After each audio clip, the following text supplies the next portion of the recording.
Shalom, kembali lagi berjumpa dengan saya di channel YouTube ini.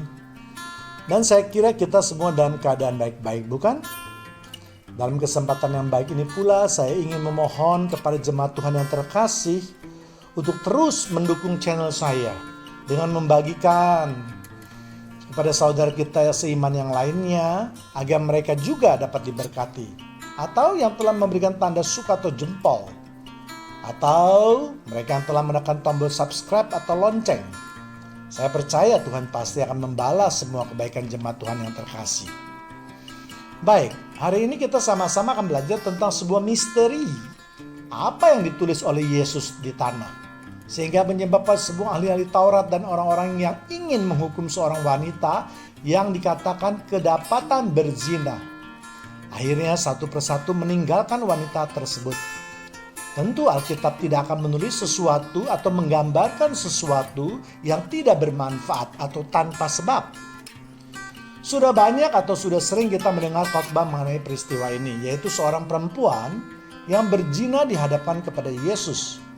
Berbagai tafsiran telah dikemukakan dan saya yakin jemaat Tuhan yang terkasih juga sudah sering mendengar cerita tersebut. Namun ada baiknya kita sama-sama akan membaca kembali cerita tersebut. Lalu kita akan membahasnya ayat per ayat supaya mendapatkan gambaran yang utuh tentang maksud dari cerita tersebut. Sangat menarik untuk mempelajari apa sebenarnya yang terjadi dalam kasus yang tertulis di dalam kitab Yohanes 8 ayat 2 sampai 11. Saya akan membacakannya bagi saudara. Pagi-pagi benar ia berada di bait Allah dan seluruh rakyat datang kepadanya. Ia duduk dan mengajar mereka. Maka ahli-ahli Taurat dan orang-orang Farisi membawa kepadanya seorang perempuan yang kedapatan berbuat zina. Mereka menempatkan perempuan di tengah-tengah lalu berkata kepada Yesus, "Rabi, orang ini tertangkap basah ketika ia sedang berbuat zina. Musa dalam hukum Taurat memerintahkan kita untuk melempari perempuan-perempuan yang demikian. Apakah pendapatmu tentang hal itu?" Mereka mengatakan hal itu untuk mencobai dia, supaya mereka peroleh sesuatu untuk menyalahkannya. Tetapi Yesus membungkuk lalu menulis dengan jarinya di tanah. Dan ketika mereka terus-menerus bertanya kepadanya, ia pun bangkit berdiri lalu berkata kepada mereka, "Barang siapa di antara kamu tidak berdosa, hendaklah ia yang pertama melempar batu kepada perempuan itu." Lalu ia membungkuk pula dan menulis di tanah. Tetapi setelah mereka mendengar perkataan itu, pergilah mereka seorang demi seorang.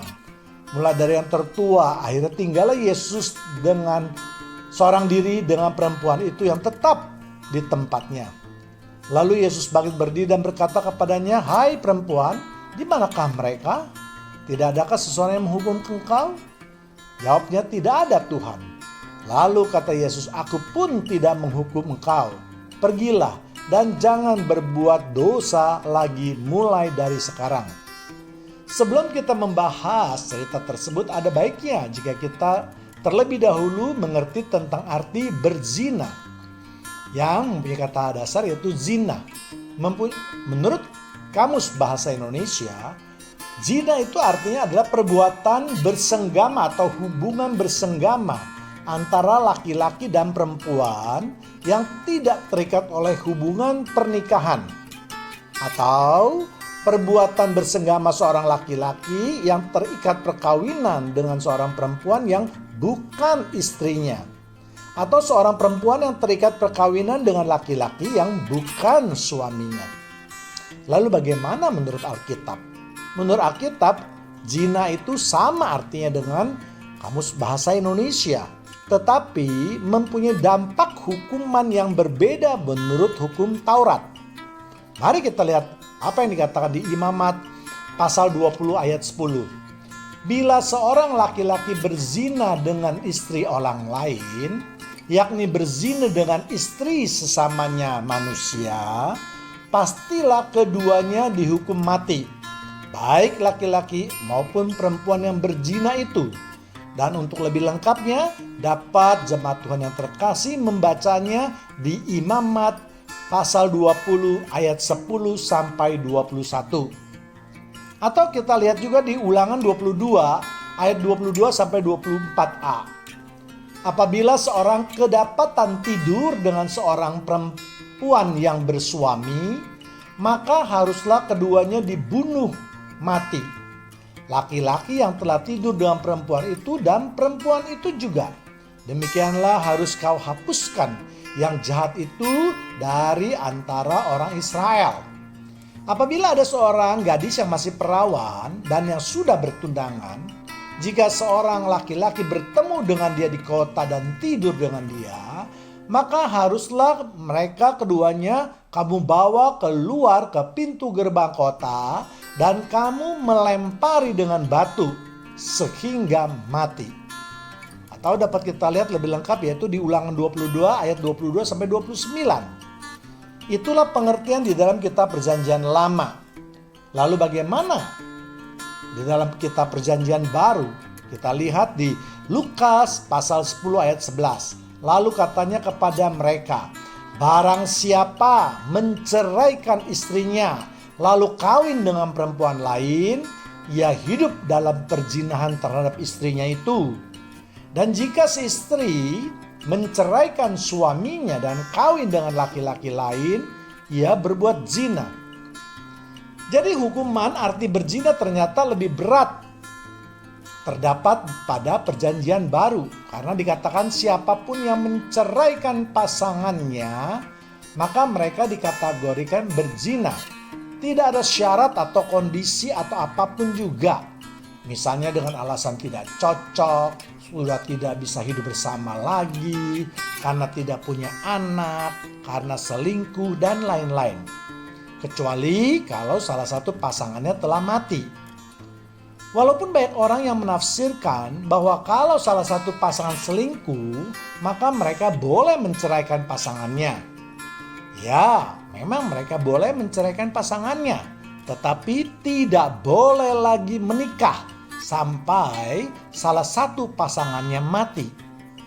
Karena kalau diartikan orang Kristen boleh bercerai dan kawin lagi dengan alasan salah satu pasangan berselingkuh, maka tentu saja hukum tersebut dapat dengan mudah dilalui. Karena setiap orang yang ingin bercerai, kebanyakan dari mereka juga berselingkuh.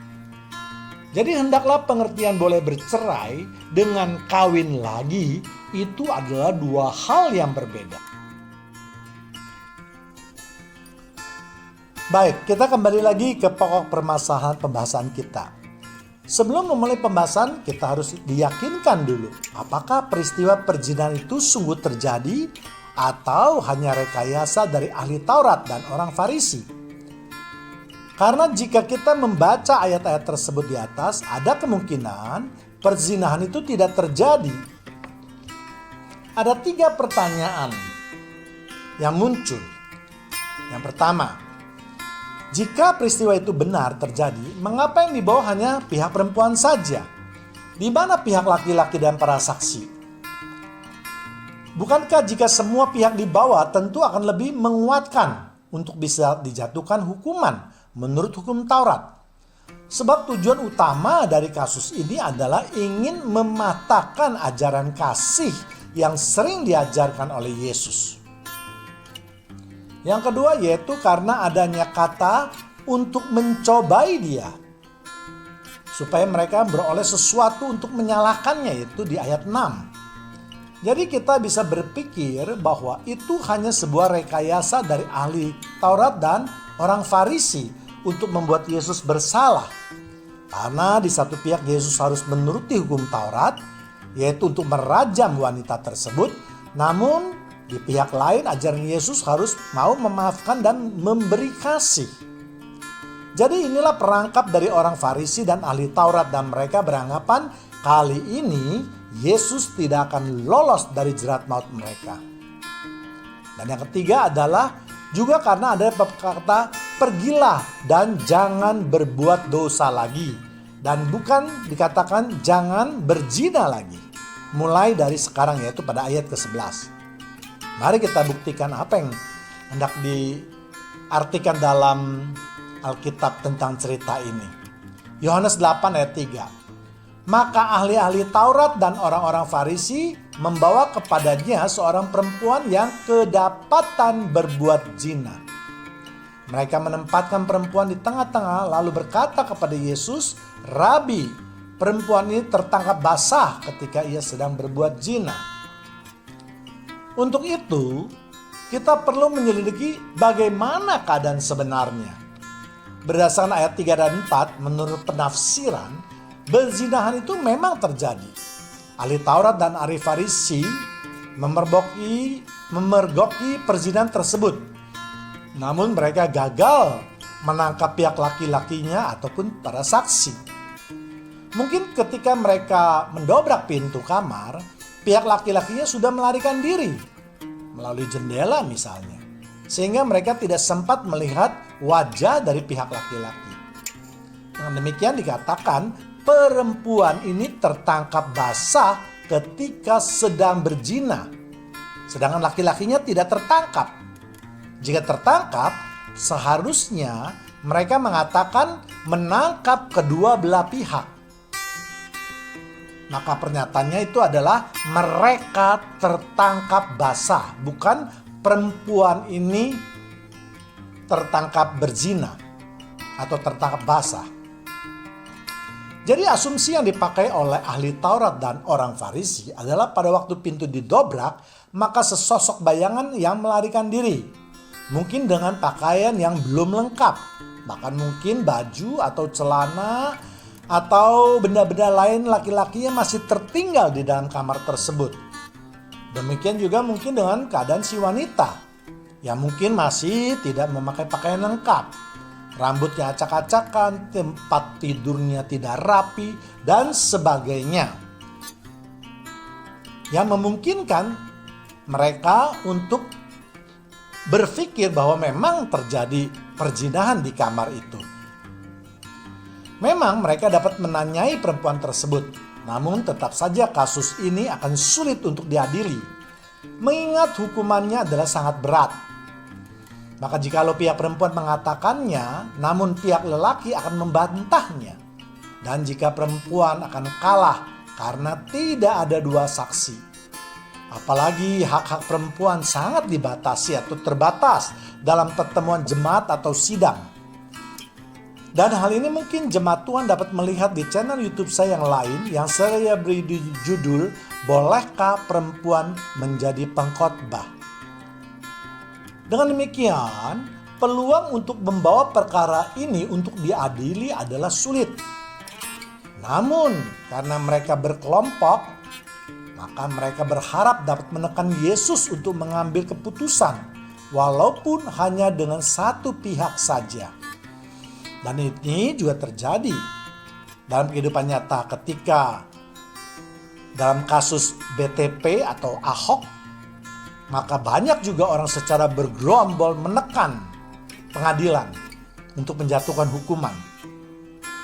Baik, pembahasannya kita lihat ayat per ayat. Ayat pertama. Ayat kedua, maksud saya. Pagi-pagi benar ia berada lagi di bait Allah dan seluruh rakyat datang kepadanya. Ia duduk dan mengajar mereka. Dengan memperhatikan ayat sebelumnya, yaitu kita mengerti bahwa pada hari itu adalah hari yang spesial, yaitu hari Pondok Daun. Di mana pagi-pagi rakyat berduyun-duyun datang ke bait Allah untuk melakukan ibadah atau pertemuan jemaat. Hal ini dapat kita lihat di Yohanes 7 ayat 2. Ketika itu sudah dekat hari raya orang Yahudi, yaitu hari raya Pondok Daun. Hari raya Pondok Daun adalah hari suci bagi orang Israel. Sama seperti hari Sabat yang wajib diperingati oleh bangsa Israel turun-temurun. Karena Tuhan menginginkan mereka terus mengingat pernyataan Tuhan di padang gurun. Mereka tidak boleh melakukan pekerjaan berat atau pekerjaan lainnya. Mereka hanya boleh melakukan semua kegiatan yang berhubungan dengan agama. Dan di samping itu mereka juga harus tinggal di pondok-pondok. Mengapa penunjukan hari ini penting? Karena peristiwa ini ingin menekankan bahwa apa yang dilakukan oleh wanita berzina itu adalah suatu dosa yang sangat berat. Sehingga dosanya itu tidak boleh diampuni. Hari Pondok Daun adalah hari suci. Jadi jangankan untuk berbuat dosa, untuk bekerja, untuk menghidupi, atau untuk berbuat sesuatu dalam kehidupan saja tidak boleh. Artinya kita tidak boleh melakukan pekerjaan-pekerjaan rutin kita.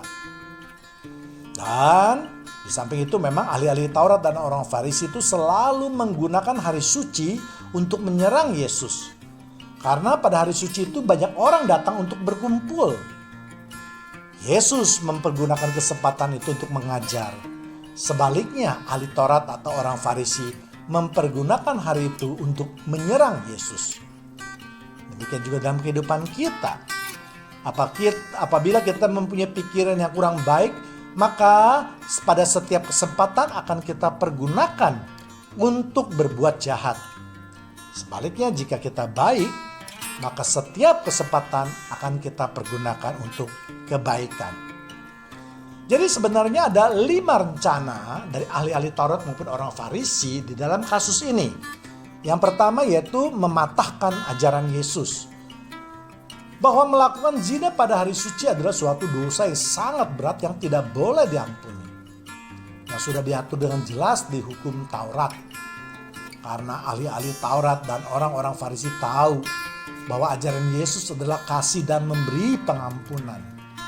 Dan mereka ingin menutup peluang tersebut sehingga mereka dengan mudah akan mematahkan ajaran Yesus. Maaf. Yang kedua, apakah Yesus berani bertindak sebagai hakim atau imam? Sebab umumnya yang menjadi hakim di bait Allah adalah orang dari golongan Lewi. Dan mereka yang berkuasa di dalam bait suci. Sedangkan Yesus adalah keturunan Yehuda. Mereka juga ingin melihat apakah Yesus berani melawan para imam. Yang ketiga, Yesus melawan hukum Taurat. Jika Yesus berani mengampuni wanita tersebut, maka mereka ingin menunjukkan kepada masyarakat banyak bahwa Yesus sudah melakukan pelanggaran yang berat dengan melawan hukum Taurat. Yang keempat yaitu mereka ingin mempermalukan Yesus di depan orang banyak. Yang kelima yaitu pengajaran Yesus dianggap bertentangan dengan hukum Musa atau hukum Taurat. Jadi ahli-ahli Taurat dan orang Farisi sudah menyiapkan suatu rencana yang jahat pada hari suci untuk menjerat Yesus. Ayat 3. Maka ahli-ahli Taurat dan orang-orang Farisi membawa kepadanya seorang perempuan yang kedapatan berbuat zina. Mengapa harus seorang perempuan? Karena kedudukan seorang perempuan dalam hukum Taurat adalah di bawah pengaturan laki-laki. Mereka harus tunduk di bawah penguasaan laki-laki. Dan di dalam pertemuan jemaat, seorang perempuan tidak boleh berbicara. Hal ini dapat kita lihat di Efesus 5 ayat 22. Hai istri, tunduklah kepada suamimu seperti kepada Tuhan. Atau 1 Korintus ayat 14, pasal 14 ayat 34. Sama seperti dalam semua jemaat orang-orang kudus, perempuan-perempuan harus berdiam diri dalam pertemuan-pertemuan jemaat, sebab mereka tidak diperbolehkan untuk berbicara. Mereka harus menundukkan diri seperti yang dikatakan juga oleh hukum Taurat. Jadi dengan membawa seorang perempuan, posisi atau kekuatan ahli Taurat ini menjadi sangat kuat.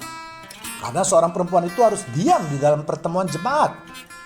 Kita tahu ketika hal itu terjadi, Yesus sedang mengajar. Dan itu berarti ada di dalam suatu pertemuan jemaat. Sehingga perempuan itu sama sekali tidak mempunyai kesempatan untuk membela diri. Jika perempuan itu berani untuk membela diri dengan mengatakan keadaan yang sebenarnya, maka perempuan itu dapat juga dianggap melanggar hukum Taurat yang lain, yaitu mengajar laki-laki. Samping tadi harus dikatakan berdiam diri. Jadi ada 2 kesalahan yang dilakukan oleh perempuan tersebut jika ia melakukannya. Kemudian kita dapat lihat juga hak perempuan lain di 1 Timotius 2 ayat 11 dan 12. Seharusnya perempuan berdiam diri dan menerima ajaran dengan patuh. Aku tidak mengizinkan perempuan mengajar dan juga tidak mengizinkannya memerintah laki-laki. Hendaklah ia berdiam diri. Jadi jika perempuan tersebut hendak membela diri dengan mengatakan bahwa mereka telah bertindak jahat dan meminta supaya laki-lakinya juga dihadirkan, maka itu bisa dianggap sebagai untuk memerintah atau mengajar kepada lelaki. Demikianlah rencana licik yang dipersiapkan dan dijalankan oleh ahli Taurat dan orang Farisi. Mereka merasa yakin kali ini Yesus akan masuk dalam perangkap mereka. Apakah Yesus berani bertindak sebagai imam? Ternyata Yesus berani mengambil keputusan untuk menjadi imam atau hakim di dalam bait Allah walaupun ia bukan berasal dari bangsa Lewi. Apakah karena Yesus adalah anak Allah atau sang Mesias? Tentu saja tidak. Namun karena pernyataan di Ibrani 6 ayat 20, di mana Yesus telah masuk sebagai perintis bagi kita ketika ia menurut peraturan Melkisedek menjadi imam besar sampai selama-lamanya. Mengapa dosa yang direncanakan adalah berzina? Karena di dalam hukum Taurat berzina adalah suatu perbuatan dosa yang sangat berat, bahkan hukumannya bisa dirajam sampai mati. Jadi ahli Taurat dan orang Farisi tidak memberikan kesempatan kepada Yesus untuk menentukan hukuman menurut Yesus. Mereka ingin supaya Yesus ikut merajam wanita itu berdasarkan hukum Taurat. Sehingga pengajarannya yaitu kasih menjadi bertolak belakang. Kita lihat di Keluaran 20 ayat 14. Jangan berzina. Ini adalah salah satu yaitu perintah ketujuh dari 10 perintah Allah. Kemudian di Ulangan 22 ayat 23 dan 24.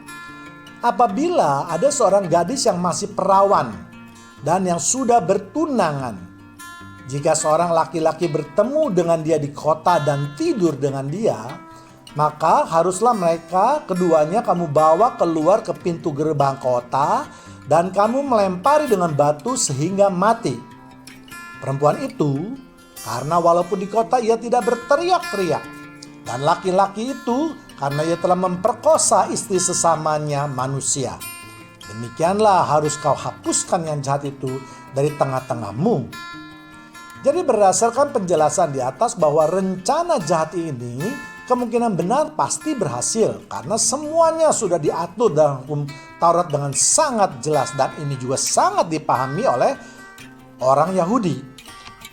Kemudian ayat 4. Mereka menempatkan perempuan itu di tengah-tengah lalu berkata kepada Yesus, Rabi, perempuan ini tertangkap basah ketika ia berbuat zina. Mulailah mereka membuka perangkap kepada Yesus. Mereka sengaja menempatkan perempuan tersebut di tengah-tengah jemaat yang sedang mengadakan pertemuan di bait Allah. Mereka mengatakan bahwa perempuan ini tertangkap basah. Suatu pernyataan untuk meyakinkan jemaat yang hadir pada waktu itu. Ayat 5, Musa dalam hukum Taurat memerintahkan kita untuk melempari perempuan-perempuan yang demikian. Apakah pendapatmu tentang hal itu? Sengaja mereka memakai kata Musa karena Musa merupakan tokoh utama dalam hukum Taurat di mana orang Yahudi sangat menghormati Musa. Dengan demikian ahli-ahli Taurat dan orang Farisi mengingatkan dan berharap Yesus juga akan melakukan hal yang sama seperti yang diperintahkan Musa karena adanya hukum Taurat. Namun mereka tidak memaksa secara kasar, tetapi secara halus, yaitu dengan mengingatkan adanya hukum Taurat tersebut kepada Yesus. Kata melempari bisa memberikan gambaran kita tentang wanita yang berzina. Karena tidak semua pelaku zina itu harus dilempari batu, tetapi harus dihukum mati. Dan hukum mati itu tidak identik dengan hukum melempari batu atau rajam. Jadi yang berzina dalam hal ini adalah dikategorikan wanita yang masih perawan atau gadis, tetapi sudah bertunangan, maka dia dianggap sudah mempunyai suami yang melakukan zina dengan laki-laki yang bukan suaminya. Namun di sisi lain mereka juga menanyakan pendapat dari Tuhan Yesus. Mereka ingin kelihatan bersih, sopan dan menghargai Yesus. Mereka ingin merebut simpati dari orang-orang yang hadir pada waktu itu. Karena mereka juga mengetahui pada waktu itu banyak juga pengikut Yesus. Ayat 6. Mereka mengatakan hal itu untuk mencobai dia. Supaya mereka memperoleh sesuatu untuk menyalahkannya. Tetapi Yesus membungkuk lalu menulis dengan jarinya di tanah. Pada ayat inilah ada kata untuk mencobai dia, yang dengan jelas mengatakan bahwa peristiwa itu merupakan suatu persekongkolan yang jahat untuk membuat Yesus tidak berdaya. Mereka ingin supaya nama Yesus dipermalukan dan juga ingin membuat supaya Yesus jatuh dalam perangkap yang telah mereka persiapkan. Mereka membuat posisi Yesus menjadi tidak nyaman atau serba salah. Jadi ada dua pilihan bagi Yesus untuk menjatuhi hukuman tersebut atas perempuan itu. Yang pertama yaitu Yesus akan menjalankan hukum Taurat, yaitu menyetujui untuk merajam wanita tersebut. Dan yang kedua adalah membebaskan hukuman bagi wanita tersebut sesuai dengan ajarannya, yaitu mengampuni atau memberikan kasih. Tetapi keputusan ini dapat dianggap melanggar hukum Taurat. Namun kedua-duanya inilah bukan pilihan yang tepat bagi Yesus. Yesus tidak segera menjawab pertanyaan mereka, tetapi Yesus berdiri dan membungkuk, lalu menulis sesuatu di atas tanah dengan jari-jarinya. Mengapa Yesus menulis di atas tanah tersebut? Yang pertama yaitu karena ini adalah kebiasaan atau budaya pada zaman itu. Pada zaman itu, setiap perkara yang dibawa ke depan umum, apalagi di halaman bait Allah, maka seorang imam akan menjadi ketua. Dia yang akan menghakimi orang yang bersalah. Dan atas keputusannya, maka imam tersebut akan menuliskan hukum Taurat mana yang dilanggarnya dan apa hukumannya. Dan setelah itu, dengan berlakunya waktu, maka angin akan menghapusnya. Yesus mengerti sekali bahwa kebiasaan yang berlaku di masyarakat orang Yahudi pada waktu itu. Sekarang Yesus diminta menjadi hakim, maka dia pun harus melakukan tugas yang sama sebagaimana yang biasa dilakukan oleh para imam yang menjadi ketua atau orang yang memeriksa perkara tersebut. Yang kedua itu mengapa Tuhan Yesus menulis dengan jari di atas tanah. Hal tersebut untuk mengingatkan kepada semua yang hadir di bait Allah bahwa Yesus adalah Tuhan. Sama seperti Tuhan yang menuliskan 10 hukum Taurat di sebuah loh batu dengan jari-jarinya yang diberikan kepada Musa. Hal tersebut juga untuk menjawab bahwa sebenarnya Yesus tidak berhak bertindak sebagai hakim. Karena dia bukanlah petugas bait Allah yang umumnya diserahkan kepada bangsa Lewi. Yesus yang seperti saya katakan tadi adalah keturunan Yehuda. Namun Yesus adalah Sang Mesias. Dan hal ini dapat kita lihat di Ulangan 17 ayat 9. Haruslah engkau pergi kepada imam-imam orang Lewi dan kepada hakim yang pada waktu itu dan meminta putusan. Mereka akan memberitahu kepadamu keputusan hakim. Lalu apa yang ditulis oleh Yesus di atas tanah? Apakah mereka berhasil mencobai Yesus? Tentu saja tidak. Karena walaupun mereka adalah ahli-ahli Taurat dan orang Farisi yang jelas mengetahui hukum Taurat, tetapi mereka memakai hukum Taurat tersebut untuk mendapatkan kebenaran menurut mereka sendiri. Mereka mengambil sebagian hukum Taurat untuk keuntungan mereka sendiri. Tetapi Yesus menuliskan sesuatu yang dibutuhkan untuk menjalankan hukum Taurat tersebut di atas tanah menurut kebenaran yang sesungguhnya. Namun Yesus tidak mau mempermalukan mereka sehingga Yesus hanya menulis di atas tanah, yaitu hukum Taurat di Keluaran 17 ayat 4 sampai 6 sesuai dengan adat dan kebiasaan pada waktu itu. Yesus sangat patuh terhadap hukum Taurat. Jadi hanya orang-orang yang berdiri dan berkerumun saja yang dapat melihat dan membacanya. Yang dituliskan di hukum Taurat yang di atas tanah adalah Ulangan 17 ayat 4 sampai 6. Dan apabila hal itu diberitahukan atau terdengar kepadamu, maka engkau harus memeriksanya baik-baik.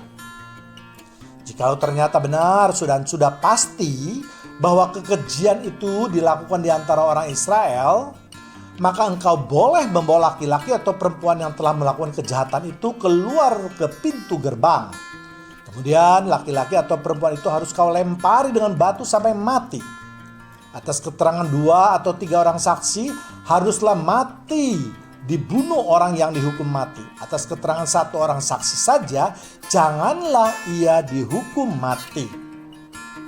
Jadi Tuhan Yesus sudah mengingatkan kepada para ahli Taurat bahwa apa yang mereka lakukan itu adalah tidak benar. Hanya sebagian saja menurut hukum Taurat. Demikian pula dalam kehidupan nyata, dalam kehidupan kita.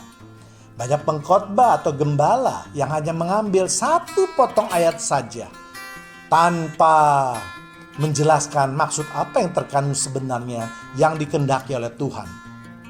Namun sebaliknya Yesus melakukan sesuai dengan hukum Taurat dengan teliti dan bertahap. Yang pertama-tama Yesus adalah memeriksanya dengan baik-baik. Yesus merasa aneh karena hanya pihak perempuan saja yang dibawa. Padahal hukum Taurat dengan jelas mengharuskan kedua belah pihak, yakni laki-laki dan perempuan. Karena dikatakan perempuan tersebut tertangkap basah ketika sedang berzina. Karena zina ini hanya bisa dilakukan oleh dua orang yang berlainan jenis kelamin. Maka sekarang pihak perempuan sudah dibawa, sedangkan pihak laki-lakinya dipertanyakan juga oleh Yesus. Yang ketiga yaitu Yesus merasa aneh tidak ada saksi. Mereka mengatakan bahwa wanita itu tertangkap basah ketika melakukan perzinahan, tetapi mereka tidak mengajukan atau membawa saksi. Dalam hukum Taurat, untuk menjatuhkan sanksi atau hukuman kepada mereka yang bersama itu minimal harus 2 orang saksinya. Dan ahli-ahli Taurat dan orang Farisi pun tidak menunjuk seorang saksi pun. Jadi Yesus merasa yakin bahwa ahli-ahli Taurat dan orang Farisi itu pasti mengetahui hukum ini. Karena berzina bukanlah perkara baru. Berzina sudah terjadi lama sebelum peristiwa ini dan sudah sering terjadi. Sehingga Yesus yakin ini adalah perangkap yang sengaja dibuat oleh mereka untuk menjerat Yesus. Karena memang sudah beberapa kali sebelumnya mereka coba juga melakukan hal yang sama. Ayat 7. Dan ketika mereka terus-menerus bertanya kepadanya, ia pun bangkit berdiri lalu berkata kepada mereka, barang siapa di antara kamu tidak berdosa, hendaklah ia yang pertama-tama melempar batu kepada perempuan itu. Setelah ahli-ahli Taurat dan orang Farisi terus-menerus mendesak Yesus, akhirnya Yesus berkata bahwa jika mereka mau menghukum wanita itu boleh saja. Pertama-tama diberikan kesempatan untuk melempar batu atau merajam batu adalah mereka yang tidak berdosa. Tetapi karena tidak ada saksi, maka Yesus mengganti dengan mengatakan yang tidak berdosa. Kata yang tidak berdosa bukan saja berarti hidup mereka itu tidak kudus. Terutama ditujukan juga kepada mereka yang tidak berdosa dalam peristiwa ini. Yang tidak terlibat dalam perbuatan jahat ini, yang tidak merancangkan perbuatan zina ini. Karena Yesus yakin bahwa mereka yang berdiri mengelilingi Yesus adalah suatu kelompok yang terdiri orang-orang yang berniat jahat, yang telah merancangkan suatu kejahatan. Melihat mereka tidak mau bereaksi, maka Yesus pun kembali menulis. Ayat 8, lalu ia membungkuk pula dan menulis di tanah. Setelah berkata demikian, ternyata Yesus kembali lagi dan membungkuk dan menuliskan sesuatu di tanah. Apa yang sebenarnya ditulis oleh Yesus tersebut? Ternyata yang ditulis oleh Yesus adalah Ulangan 17 ayat 7. Saksi-saksi itulah yang pertama-tama menggerakkan tanah mereka untuk membunuh dia. Kemudian seluruh rakyat, demikianlah harus kau hapuskan yang jahat itu dari tengah-tengahmu. Inilah tulisan yang membuat ahli Taurat dan orang Farisi menjadi malu. Mereka diingatkan 2 hal yang mereka langgar, yaitu berdosa dan tidak membawa saksi. Mereka merasa sudah menyimpang dari hukum Taurat yang mereka kenal. Seharusnya mereka menjalankan hukum Taurat dengan benar, menjadi panutan masyarakat. Namun kenyataannya mereka mempergunakan hukum Taurat untuk menjebak Yesus. Mereka menganggap Yesus masih muda, tentu tidak menguasai hukum Taurat dengan baik. Yesus sudah menghadapi nubuat dari Nabi Yeremia bahwa mereka yang menyimpang dari Tuhan akan meninggalkan Tuhan dan akan mendapat malu. Dapat kita lihat di Yeremia 17 ayat 13. Ya pengharapan Israel Tuhan, Semua orang yang meninggalkan engkau akan menjadi malu. Orang-orang yang menyimpang daripadamu akan dilenyapkan di negeri, sebab mereka telah meninggalkan sumber air yang hidup, yaitu Tuhan. Ayat 9. Tetapi setelah mereka mendengar perkataan itu, pergilah mereka seorang demi seorang, mulai dari yang tertua. Akhirnya tinggallah Yesus berdiri dengan perempuan itu yang tetap di tempatnya. Jadi ahli Taurat dan orang Farisi malu, bukan saja mereka berdosa atas perbuatan yang mereka rancangkan itu bagi Yesus, tetapi mereka lebih malu lagi karena kedok mereka atau topeng mereka telah terbuka. Jadi secara hati nurani mereka sudah merasa sangatlah bersalah, yaitu ingin supaya Yesus ditangkap, terjebak. Juga telah merancang suatu kejahatan yang mengakibatkan seorang perempuan menjadi sangat dipermalukan di depan umum. Jadi mereka malu atas perilaku mereka sendiri. Mengapa mulai dari yang tertua? Karena menjadi orang yang sudah tua berarti dia sudah sangat mengenal hukum Taurat. Sudah banyak pengalamannya. Sudah seharusnya yang tua itu menjadi contoh buat yang muda. Yang tua itu harus lebih arif, bijaksana, dan hati-hati dalam mengambil suatu keputusan. Jadi seharusnya mereka atau dialah yang harus mencegah terjadinya peristiwa tersebut, bukan menjadi bagian daripada gerombolan tersebut. Walaupun juga yang tertua adalah mungkin yang paling banyak berbuat dosa. Ayat 10. Lalu Yesus bangkit berdiri dan berkata kepadanya, "Hai perempuan, di manakah mereka? Tidak adakah seorang yang menghukum kau?" Setelah semua orang yang merancang kejahatan itu pergi, maka kini tinggallah Yesus beserta perempuan tersebut. Lalu Yesus bertanya kepada perempuan tersebut, "Di manakah mereka?" Tuhan Yesus ingin mengatakan bahwa bersama Yesus maka ia akan diselamatkan. Bahkan suatu bencana yang di depan mata pun bisa dilenyapkan oleh karena kekuasaan Yesus. Demikian juga dengan kehidupan kita. Jika kita hidup bersama dan di dalam Yesus, maka kita tidak akan binasa. Ayat 11, jawabnya, "Tidak ada Tuhan." Lalu kata Yesus, "Aku pun tidak menghukum kau. Pergilah dan jangan berbuat dosa lagi mulai dari sekarang." Atas pertanyaan Tuhan Yesus tersebut, maka perempuan tersebut menjawab, "Tidak ada lagi Tuhan." Lalu Yesus berkata bahwa aku pun tidak akan menghukum kau. Mengapa Yesus mengatakan demikian? Ada 3 tafsiran yang dapat dikemukakan. Yang pertama yaitu perempuan ini tidak meminta supaya Yesus menghukum mereka. Perempuan ini hanya diam saja, di samping memang tidak diperbolehkan menurut hukum Taurat. Namun setelah semua terjadi, perempuan ini pun tidak meminta supaya Yesus menjatuhi hukum kepada kelompok ahli Taurat atau orang Farisi. Perempuan ini sadar bahwa hukum Tuhan adalah memaafkan dan mengasihi sesama manusia. Jangan engkau memakai ukuran yang untuk orang bersalah, karena kepada engkau ukuran yang sama akan dipakai untuk menghakimi engkau.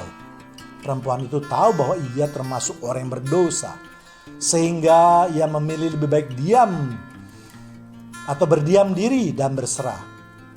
Memaafkan lebih penting, karena dia juga telah dimaafkan. Yang kedua yaitu posisi perempuan ini sangat lemah atau tidak berdaya, sehingga dia diam dan pasrah, menyerahkan hidupnya kepada Tuhan Yesus. Dengan demikian kuasa Tuhan akan bekerja dengan sempurna. Yang ketiga yaitu Yesus percaya perempuan ini akan bertobat, sebab sudah lolos dari hukuman maut. Sehingga Yesus pun berkata, "Pergilah dan jangan berbuat dosa lagi." Artinya Tuhan Yesus ingin mengampuni dosa perempuan tersebut. Yesus tidak mengatakan janganlah berzina lagi, tetapi janganlah berbuat dosa lagi. Artinya Yesus menginginkan perempuan itu hidup sesuai dengan kehendak Tuhan. Lalu pelajaran apa yang bisa diambil? Penggambaran wanita tersebut adalah sama seperti kehidupan kita. Kita adalah manusia berdosa. Manakala kita dianiayai, maka kita janganlah cepat meminta keadilan. Hidup kita telah diatur dalam firman-Nya untuk mengampuni kesalahan orang lain. Sebagai orang Kristen, banyak yang mengerti bahwa penghakiman adalah milik Tuhan. Namun seringkali diartikan Tuhan akan membalas menganiayai orang-orang yang telah menganiaya kita. Tuhan seakan-akan menjadi pengawal atau algojo yang siap dan harus membela kita. Sehingga kita berani berdoa kepada Tuhan, Tuhan tolong balaskan sakit hati saya. Atau tolong jatuhkan kemalangan atas orang tersebut.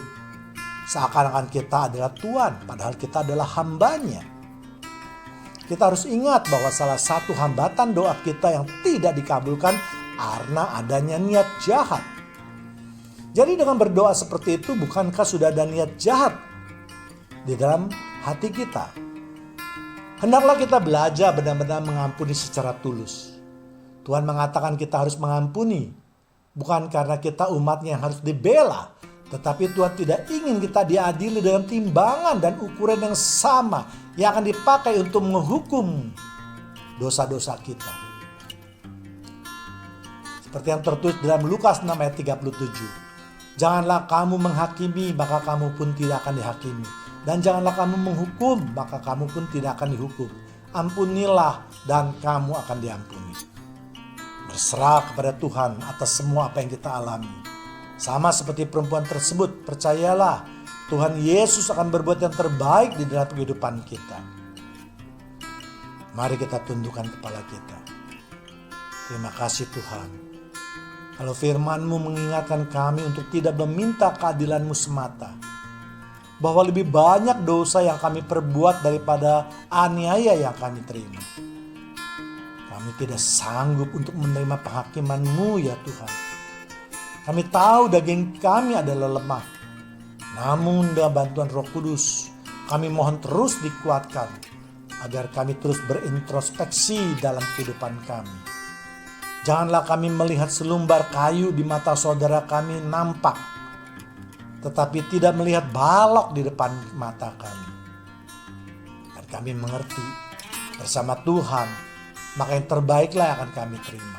Sebab rancangan-Mu jauh melebihi rancangan kami. Terima kasih Tuhan Yesus. Amin.